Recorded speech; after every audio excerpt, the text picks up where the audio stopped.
What would you do if the child who erased you from your life 30 years ago suddenly called you to say happy birthday? Would you answer? Would you hang up? Or would you do what I did and wonder how much she knew? My name is Evelyn. I am 63 years old. For the last 3 decades, I have lived a quiet, invisible life. I was a school teacher. I lived in a small walk-up apartment. I clipped coupons. I ate dinner alone. To the world and to my own daughter, Jessica, I was a failure, a woman who lacked ambition, a woman not worth knowing. But 6 months ago, a letter arrived in my mailbox that changed everything. It wasn't a bill, it was a notice from a law firm I had never heard of. In the blink of an eye, I went from a retired teacher worrying about the heating bill to one of the wealthiest women in the city. I didn't tell anyone. I didn't buy a yacht. I didn't post it on Facebook. I kept my secret. But secrets have a way of traveling, especially when money is involved. And last week, my phone rang. It was Jessica, my daughter, who hadn't spoken to me since she was 20 years old. She invited me to her 50th birthday party. She said she wanted to reconnect. She said family is everything. I went to that party. I walked into her mansion. I met the grandchildren I had never been allowed to hold. And I waited. I waited for the mask to slip. I waited for the moment she would stop pretending she loved me and start asking for the check. It didn't take long. This is the story of how I learned that you can buy a house, you can buy a reputation, but you cannot buy a mother's love once you have thrown it away. Before I tell you what happened when the cake was cut, I need to know who is listening. Pause the video right now. Go to the comments and tell me where are you watching this from. And answer me this: do you think family deserves a second chance just because they are blood? I'm reading every story. Now, let's go back to the beginning. To understand why that phone call hurt so much, you have to understand the silence that came before it. I wasn't always alone. 40 years ago, I was a young teacher in Brooklyn. I was full of ideals. I loved literature, I loved poetry, and I loved a young medical intern named Richard. Richard was handsome, ambitious, and came from a family that thought teacher was a synonym for servant. His parents hated me. They told him I would hold him back. They told him he needed a wife who could host galas, not one who graded papers. But Richard married me anyway. Or maybe he just married me to annoy them. 2 years later, Jessica was born. She was my world. I remember the smell of her hair. I remember the way her little hand gripped my finger. For a few years, I thought we were happy. I was wrong. Richard rose through the ranks of the hospital. He became a chief surgeon. The money started pouring in. And with the money came the contempt. "Evelyn, look at you," he would say when I came home with chalk on my skirt. "You're embarrassing. I'm saving lives and you're teaching the alphabet."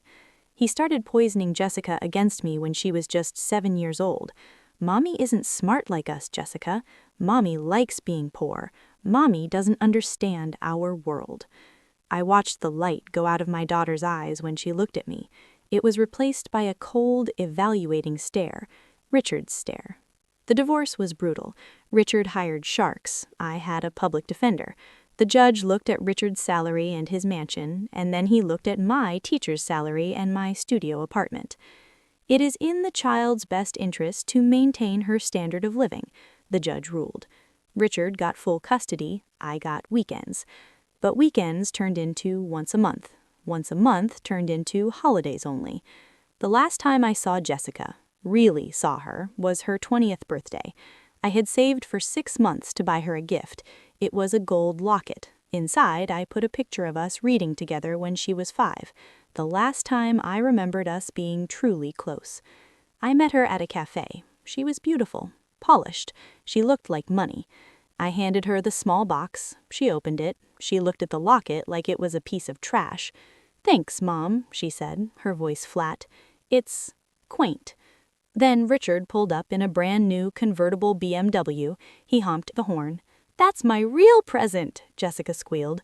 She dropped the locket on the table. She didn't even put it on. She ran to the car, jumped in, and they drove away laughing. She left the locket. I sat there for an hour, touching the cold gold metal. That was the day the silence began. For 30 years, I sent cards. They were never returned. I sent wedding gifts, no thank you note. I sent baby blankets when I heard through friends that she had children, Leo and Mia. Nothing, just a black hole where my daughter used to be. I learned to live with it. I focused on my students. I found joy in small things, a cup of tea, a good book, the sunset over the city skyline. I retired 3 years ago with a small pension and a clear conscience. I was poor, but I was kind. And I thought that was how my story would end. Quietly. But the universe has a strange sense of humor. It was a rainy Tuesday in April. I was sorting through my mail, deciding which bill to pay first, electricity or internet. There was a thick envelope made of expensive creamy paper. The return address was a law firm in Manhattan, Sterling and Vance, LLP. I thought I was being sued, or maybe it was a mistake. I opened it. Dear Miss Evelyn Dubois, it is with great solemnity that we inform you of the passing of Miss Sarah Bennett. Sarah Bennett. The name rang a bell, distant and soft.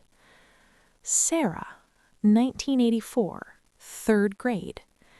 I remembered a little girl with messy hair and clothes that were too small. She sat in the back of the classroom. She never spoke. The other kids made fun of her because her shoes had holes in them. I remembered keeping her after school. I remembered bringing her extra sandwiches because I knew she wasn't eating at lunch. I remembered giving her my copy of Matilda and telling her, "You are smart, Sarah. You can write your own story." She moved away the next year. I never saw her again. I continued reading the letter. Miss Bennett spoke of you often. She credited you with saving her life. Sarah went on to found Bennett Technologies, a software firm specializing in educational tools. She passed away last month without any living relatives. In her last will and testament, she has named you her sole beneficiary. I sat down on my lumpy sofa. Sole beneficiary? I turned the page. There was a statement of assets. My eyes couldn't focus on the numbers. There were too many commas. Liquid assets, $4.5 million.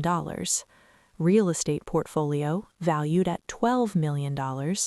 Stock holdings, valued at $8 million. $24 million. The little girl with the hole in her shoe had left me $24 million. Included in the envelope was a handwritten note. Dear Miss Evelyn, you probably don't remember me.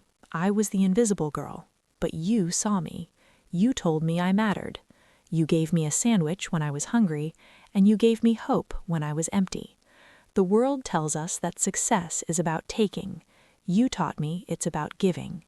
Please, enjoy this. It's just a sandwich returned with interest. Love, Sarah. I cried for 3 days, not for the money, but for the fact that in a life filled with rejection from my own blood, a stranger had remembered love. I went to the lawyer's office. It was real. The money was transferred. I didn't tell a soul. I bought a beautiful apartment in the city, a penthouse with a library. I hired a stylist. I donated $1 million to the local school district anonymously. I started to live. I went to the opera. I traveled to Paris. I finally became the woman I had always wanted to be. Cultured, comfortable, safe. But I kept my name out of the papers. I stayed, Evelyn the retired teacher. 6 months later, October. My phone rang, an unknown number. Hello? Mom? The voice was older, sharper, but I knew it instantly. It was the voice that had asked for a pony when she was 5. It was the voice that had laughed at my locket when she was 20. Jessica? I asked. My hand gripped the phone tight. Hi, Mom. Wow, it's been forever. How are you? She sounded casual, like we had spoken yesterday, like 30 years of silence hadn't happened. I'm fine, I said cautiously. Why are you calling? Well, it's my 50th birthday next week, she chirped. Can you believe it? The big 50. We're throwing a huge party at the estate in Connecticut. All the family is coming. Laurent, my husband, and the kids, Leo and Mia. The kids. She knew exactly which buttons to press. I want you there, Mom. It's time to put the past behind us. Family is everything, right? Family is everything. The same woman who left me sitting in a cafe for a BMW. How did you get my number? I asked. Oh, you know, she laughed nervously. People talk. I heard you moved. To the city? She knew I moved. I did. Well, please say you'll come. The kids are dying to meet their grandmother. I closed my eyes. My advisor, Mr. Sterling, had warned me. Wealth draws people out of the woodwork, Evelyn, even the ones who pretended you didn't exist. She knew. She had to know. There was no other reason for this call. But a tiny, foolish part of my heart whispered, maybe she changed. Maybe she just wants her mother. And a thought of meeting my grandchildren, it was a pull I couldn't resist. I'll come, I said. Great, she said. Next Saturday, 7 p.m., dress is black tie. Oh, and Mom, don't worry about a gift, just bring yourself. She hung up. I sat in my beautiful new library, looking at the view of the skyline. She knew about the money, I was 90% sure, but I decided to go. Not to be a victim, not to be a checkbook. I decided to go as a test. I would find out, once and for all, if I had a daughter or if I just had a leech. I arrived at the estate in Connecticut at 7 p.m. sharp. I didn't take a taxi. I hired a private car, a sleek black sedan. I stepped out wearing a simple but elegant navy gown. I didn't wear diamonds. I didn't want to tip my hand just yet. The house was massive. It was a modern glass box that looked more like an office building than a home. It screamed, "New money." Jessica opened the door. She looked stunning in a red dress, but her eyes scanned me immediately. She was looking for jewelry. She was looking for brands. "Mom," she cried, pulling me into a hug that smelled of expensive champagne and insincerity. "You made it." "Hello, Jessica," I said. Her body felt stiff against mine. There was no warmth. Come in. Mark is dying to meet you." Mark, her husband, was waiting in the foyer. He was a tall man with a smile that showed too many teeth. He worked in private equity, which I knew was code for spending other people's money. "Evelyn," Mark shook my hand with both of his. "We are so honored. Jessica talks about you all the time." "Does she?" I asked dryly. "Funny, my phone hasn't rung in 30 years. Mark laughed nervously. "Well, life gets in the way, right? But you're here now, that's what matters." They led me into the living room. It was full of people, business associates, socialites, people who drank cocktails and talked about their summer homes. Then I saw them, 2 teenagers sitting on a white sofa looking bored.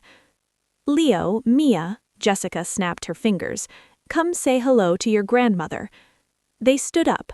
Leo was about 16, tall and awkward. Mia was 14, with blue streaks in her hair. They looked at me with curiosity. "Hi," Leo said. "I didn't know we had a grandma." That broke me a little. "You do," I smiled, stepping closer. "I'm Evelyn. It's nice to meet you." Mia looked at my dress. "You look nice. Mom said you were, Mia," Jessica hissed. "Mom said I was what?" I asked gently. "She said you were a hippie teacher," Mia shrugged.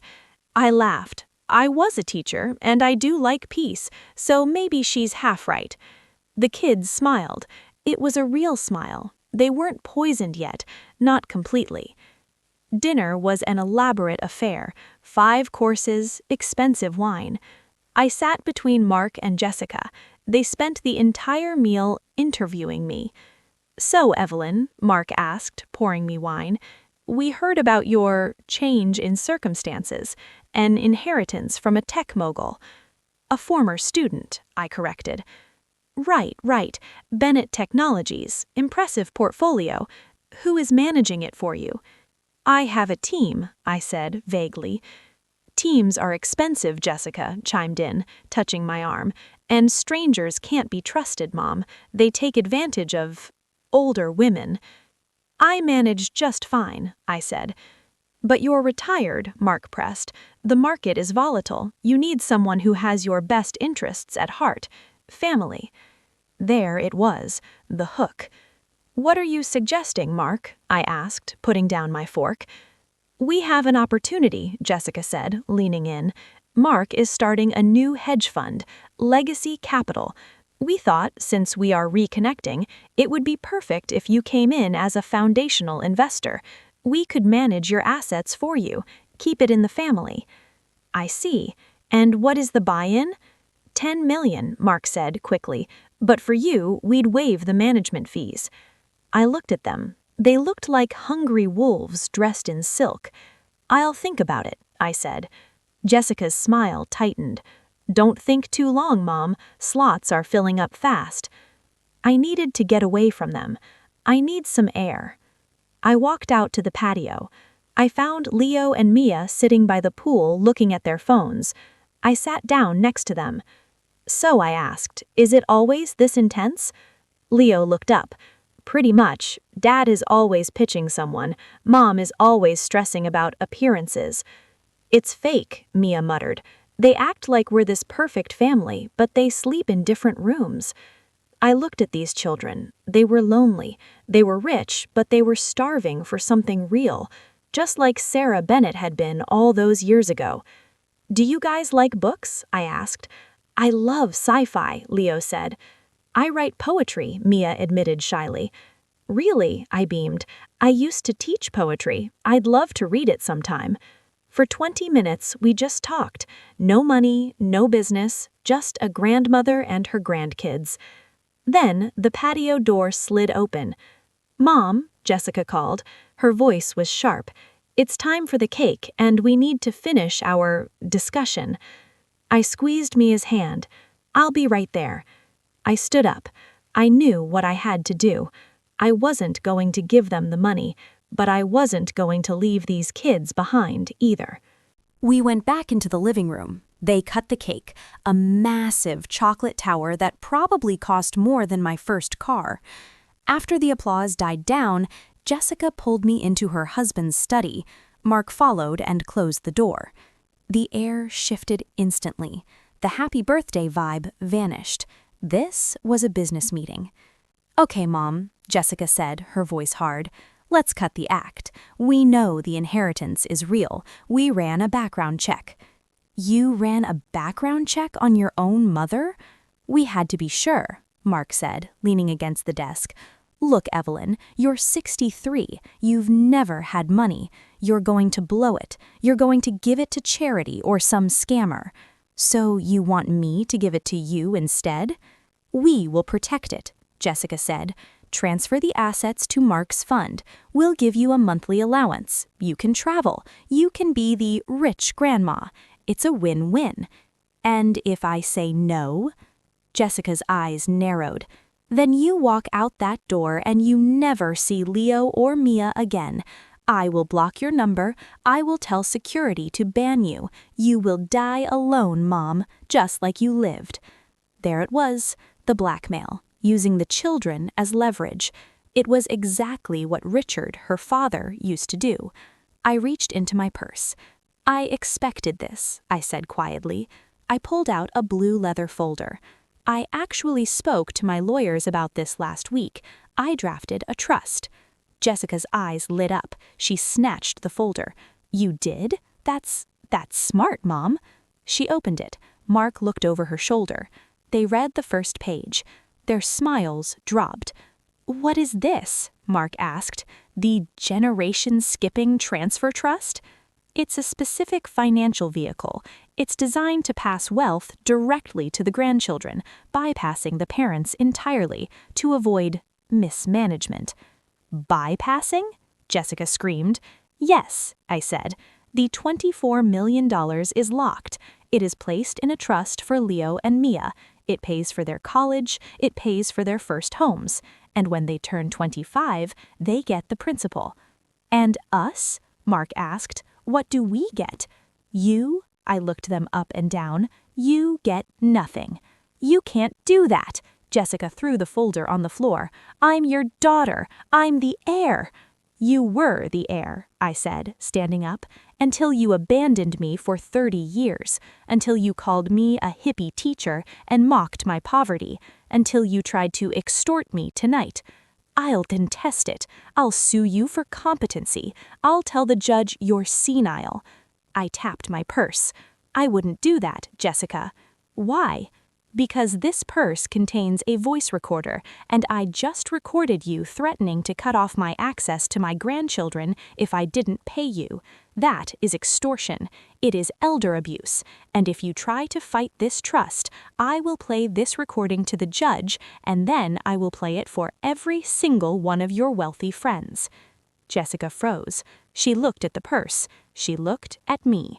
She realized for the first time in her life that her mother wasn't weak. Her mother was a teacher, and she had just been schooled. The trust has one condition: you cannot interfere with my relationship with the children. If you block my calls, if you ban me from the house, the trust freezes. Leo and Mia get nothing, and they will know exactly who to blame. Mark looked at Jessica. We're done here, I said. I picked up the folder from the floor. Happy birthday, Jessica. I hope the cake was worth it. I walked out of the study. I walked out of the house. I didn't look back. The drive back to the city was quiet. I was shaking, just a little. It isn't easy to declare war on your own child. But then, my phone buzzed. It was a text. Unknown number. Hi, Grandma. It's Mia. I stole your number from Mom's phone before she got mad. Are you okay? I smiled. I'm fine, sweetheart. Just a little family business. How are you? We're okay. Mom is screaming at Dad. But thank you for talking to us. Nobody ever asks about my poetry. I texted back. I want to read it all. I'll see you next weekend. 1 year later. Jessica and Mark didn't sue. They couldn't risk the scandal. They also couldn't risk losing the money for their kids. Mark was too greedy to let back go, even if he couldn't touch it himself. They let me see the kids. It was cold, transactional at first, but they let me in. I pick Leo and Mia up every other Saturday. We go to museums. We go to bookstores. We go to the park. I help Leo with his science projects. I helped Mia publish her first poem in a literary journal. They know about the money now, but they also know it's not for Ferraris, it's for freedom. Jessica watches from the window when I drop them off. She looks bitter. She looks tired. She has all the things she thought she wanted: the mansion, the husband, the parties, but she has no connection with her children. She lost them to me, not because I bought them, but because I listened to them. Last week, I was having tea with my lawyer, Mr. Sterling. You know, he said, you could have kept the money. You didn't have to secure their future. I didn't do it for Jessica, I said. I did it for the little girl who used to hold my hand. That little girl is gone, Arthur, but she lives on in Leo and Mia. And this time, I'm going to make sure they turn out right. I looked out the window at the city skyline. I spent 30 years thinking I had lost my family. But families are like gardens. Sometimes you have to prune the rot so the new branches can grow. I am Evelyn. I am a teacher. I am a mother. And finally, I am heard. This is Evelyn's story. It teaches us that money exposes who people really are. It made my daughter a monster, but it gave my grandchildren a future. If this story moved you, please hit the like button and subscribe to Granny Archive Stories. And I have a question for you. If you were in my shoes, would you have skipped your daughter in the will, or would you have given her a second chance? Let me know in the comments. I read every single one. Family is complicated, but justice is simple.